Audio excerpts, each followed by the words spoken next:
او جی میری کیوٹ سی فیملی، کیا حال چال ہے؟ پھول جیسے مسکراتے رہو، ہنستے رہو، مسکراتے رہو، خوش رہو، آباد رہو، جہاں مرضی رہو. لیکن اگر اپنے چینل کو سبسکرائب نہیں کیا تو فٹافٹ سے کر لیجئے.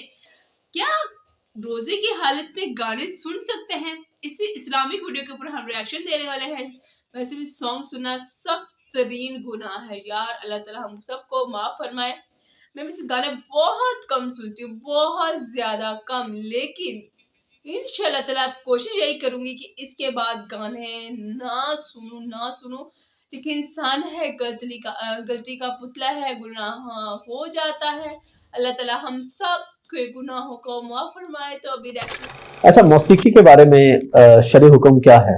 سارے آلات ہی، یا اگر کوئی بندہ بغیر آلے کے گنگنا رہا ہے تو اس کے بارے میں شرعی حکم کیا ہے؟ دیکھیں، جن علماء نے آلات موسیقی کے اوپر طب آزمائی کی اور اسے حرام کہا، ہمیں ان سے گلہ یہ ہے کہ آپ نے ہم سے پہلے ایک جھوٹ بولا اور سچ چھپایا.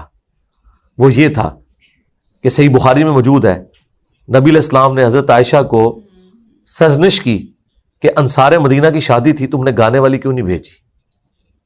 خوشی کے موقع پر، عید کے موقع کے اوپر، شادی کے موقع کے اوپر گانا، یہ تو سنت ہے بلکہ حکم ہے. ابن ماجہ اور ترمذی میں حدیث ہے، حلال اور حرام نکاح میں فرق گانے کا ہے. گانے کے ذریعے اناؤنسمنٹ ہوتی ہے، یہ ذریعہ ایک. اب علماء سے پوچھیں، وہ کہیں گے نہیں گانا تو جائز ہے. انہیں کہ آپ نے ہمیشہ موسیقی کو جب کنڈیم کیا تو ساتھ آپ کا یہ کام تھا نا، آپ کہتے ہیں گانا جائز ہے، موسیقی حرام ہے. آپ نے مطلقاً ایک اتنا بڑا حصہ دین ہے، جب اللہ کے نبی تعلیم فرمائیں گے ہماری ماں سیدہ عائشہ کو، تو وہ دین ہے نا. کیوں چھپایا امت سے؟ زیادتی کی. اب آپ کا بتایا ہوا دین ہم کیسے ایکسپٹ کریں کہ آپ کہیں کہ جی نہیں اب گانا جائز ہے، انسٹرومنٹ جو ہے وہ غلط ہے. انسٹرومنٹ میں بھی آج بخاری مسلم میں دف کا ذکر موجود ہے. نہیں جی دف جائز ہے، تالی نہیں ہونی چاہیے. تالی موجود ہے بخاری مسلم میں کہ عورتیں جو ہیں امام کو غلطی پر تصفیق کے ذریعے مبتلا کریں. نہیں تالی ٹھیک ہے، بانسری غلط ہو گئی، ڈھول غلط ہو گیا، اور رہ کے وہ ایک ابو داؤد سے روایت لے کے آتے ہیں کہ وہ بانسری یا ڈھول کی آواز تھی تو نبی علیہ السلام نے کانوں میں انگلیاں دی. عبداللہ بن عمر کو تو حضور نے نہیں کہا کہ اپنے کانوں میں انگلیاں دو. ٹھیک ہے، اب مجھ سے تو آپ ایکسپیکٹ نہ کریں کہ میں کسی محفل موسیقی میں جہاں شرعی طور پر کوئی غلط شاعری نہ ہو میں جا کے بیٹھوں گا. میرے سٹیٹس کا ایک تقاضا ہے. لیکن ایک عام آدمی کوئی ایسی شاعری سنتا ہے، ایک بیوی اپنے خاوند کو کوئی گانا سناتی ہے، یا عورتیں عورتوں میں گانا سناتی ہیں، یا مرد مردوں میں سناتے ہیں جس میں شرکی الفاظ نہ ہو، غلوف نہ ہو. ڈاکٹر ذاکر نائک نے تو اپنے اسٹیٹ سے وہ گانا زوجتی انتی حبیبتی انتی، بیوی کی شان میں ایک گانا جو ہے وہ عربی نشید کے طور پر، اور وہ پورا طرز لگا کے. اب تو ماؤتھ ساؤنڈز ایسی آ گئی ہیں. جی بالکل. گنگنانے میں تو کوئی نہیں ہے. گنگنانا تو نبی علیہ السلام سے بھی ثابت ہے. بخاری مسلم میں حدیث ہے، صحابی کہتے ہیں اگر مجھے یہ خطرہ نہ ہو کہ مجھ پہ لوگوں کا ہجوم جمع ہو جائے گا تو میں تمہیں اس طرز میں قرآن پڑھ کے سناؤں کہ جب حضور پہ آیات نازل ہوئی تھی انا فتحنا لک فتحا مبینا، جس میں حضور کو بشارت دی گئی تھی کہ آپ کی اگلی پچھلی خطائیں، گناہ نہیں، خلاف اولا چیزیں اللہ نے معاف کر دی ہیں. ٹھیک ہے، اور اسی بنیاد پہ آپ کو شفاعت کا اذن دیا گیا. اسی لیے بخاری مسلم میں باقی انبیاء اپنی غلطیوں کو یاد کریں گے، لیکن حضور کے پاس جب لوگ جائیں گے حضور کہیں گے، اور حضرت عیسیٰ علیہ السلام کہیں گے آج میں اس شخص کے پاس تمہیں بھیجوں گا جس کی اگلی پچھلی خطائیں اللہ نے معاف کر دی. تو محمد رسول اللہ کے پاس جاؤ اور نبی علیہ السلام اللہ کے حضور سجدہ کریں گے. تو جب یہ آیات نازل ہوئی نا تو حضور کے لیے تو بہت بڑی بشارت تھی. تو صحابی کہتے ہیں حضور ان آیات کو گنگنا رہے تھے اور مجھے وہ طرز بھی یاد ہے، اگر مجھے خطرہ نہ ہو کہ مجھ پہ ہجوم جمع ہو جائے گا میں تمہیں اس طرح وہ آیات پڑھ کے بتاؤں. مشاری راشد کتنا پیارا قرآن پڑھتا ہے، ابراہیم شریم، سعد الغامدی، ٹھیک ہے، اور کتنے قاری ہیں، گنگنا رہے نا. صحیح بخاری میں حدیث ہے جو ترنم سے قرآن نہ پڑھے وہ ہم میں سے نہیں. تو قرآن بھی تو ترنم میں پڑھا جا رہا ہے. ڈیوائن میوزک اللہ نے اس کے اندر رکھ دیا ہے.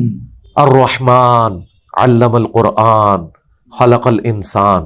اللہ نے عربیوں کو اٹریکٹ اس نے اس لیے کیا ہے، شاعری نہیں ہے، لیکن بہرحال ایک اس کے اندر ایک ربط تو موجود ہے جو اس طرح کا نہیں ہے ردیف قافیے والا، لیکن کسی حد تک ہے بھی.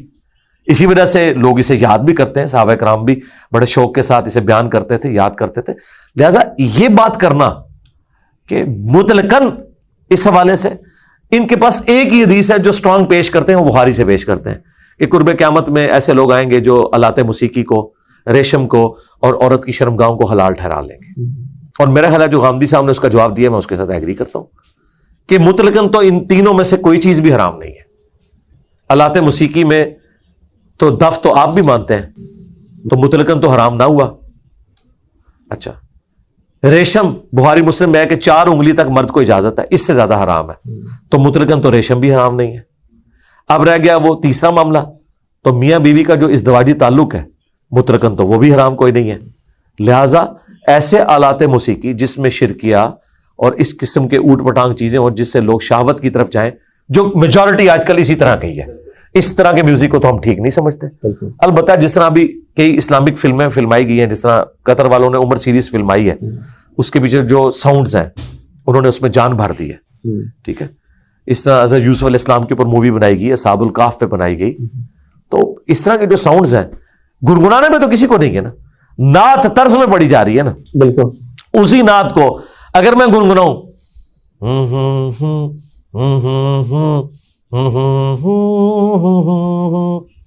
کیا کہیں گے اسے؟ میوزک بھی ہے, آلات موسیقی بھی نہیں ہے. ابھی تو اتنی زبردست ماؤتھ ساؤنڈز, ہمارے جو ہدایہ پورٹر والا چینل ہے اس پہ آپ دیکھیں جتنی بیک گراؤنڈ ساؤنڈز ہیں وہ ساری منہ سے نکالی ہوئی ہیں. تو میرا خیال ہے اس میں 2 ایکسٹریم رویے ہیں, درمیان کا راستہ اختیار کرنا چاہیے. اور باقی جو محفل موسیقی اور یہ جو ناچ گانے ہو رہے ہیں تو میں تو اس کو بالکل غلط سمجھتا ہوں, بےہودگی پہ مبنی. روزے کے دوران اگر گانا سنا جائے تو کیا اس سے روزہ ٹوٹ جائے؟ نہیں, روزہ نہیں ٹوٹے گا. اچھا, ہاں, نہ اس سے وضو ٹوٹے گا اور نہ روزہ ٹوٹے گا. روزہ توڑنے والی چیزیں اور وضو توڑنے والی وہی چیزیں جو شریعت میں آئی ہیں. اب یہ سن کے یہ نہیں ہے کہ انڈیا کے گانے اونچی آواز میں لگا لینے ہیں اور چیز بس گانے سنتے رہنا ہے. دیکھو انہوں نے اینڈ پہ وہ بات کہہ دی نا کہ مطلب جو آج کل گندے گندے فلمیں گانے آ رہے ہیں تو وہ سننا بالکل غلط ہے, اور ویسے آپ گنگنا سکتے ہیں, اس میں کوئی حرج نہیں ہے. تو میرے بھی پلے گل پہ چکی ہے, امید ہے تم لوگ کے پلے کچھ پڑا ہی ہوگا. تو ہم ملیں گے نیکسٹ ویڈیو میں, تب تک دیں ہے اجازت, اللہ حافظ.